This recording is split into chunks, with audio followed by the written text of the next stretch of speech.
Hello everybody and welcome to yet another mini vlog. সকাল সকাল উঠে first step is to hydrate yourself and তারপরে বাড়ি ফিরে I started cleaning the whole house all by myself because এই দিন ছিল উল্টো রথ আর দেওয়ার ছিল জগন্নাথকে ভোগ for the very first time.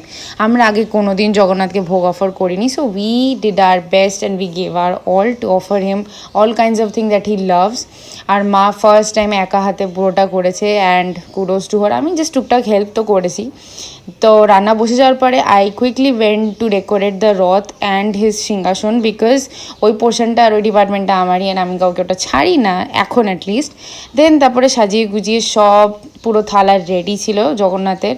দেন মা ধীরে ধীরে ওনার পুজোটা করা চালু করলো and we really hope that he has accepted our bhog with full hands because this was the first time আমরা ওনাকে ভোগ দিচ্ছিলাম because he is the world to us, he means everything to us and there was a certain surreal feeling that we both were going through আমি আর মা.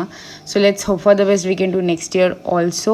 After পুজো আমার আর মায়ের পায়ের অবস্থা খুব খারাপ ছিল, so we took some hot water shake because ওটাই লাস্ট অপশন. তারপরে কিছুক্ষণ পরে আমি মা বাবা তিনজনই লাঞ্চ করতে বসলাম obviously bhog and oh my god what taste it had. First time without tasting এ মা জাস্ট রকড ইট. এনিওয়েজ তারপরে সন্ধ্যেবেলা সন্ধ্যে আরতি করা হলো and to our surprise Sonai Sonu Joba aunty and uncle ওরা সবাই এসছিল. And when you have a full house you again feel like everybody is again like the old times. যদি ওরা এখন দূরে থাকে সবাই জানে সেটা, but still it feels like everything when we all are together. তারপরে বসে আমরা কিছুক্ষণ পুরীর উল্টো রথযাত্রা দেখছিলাম, যেটা like it was a good time pass. We really had a good evening, good time and see you guys in the next video. By.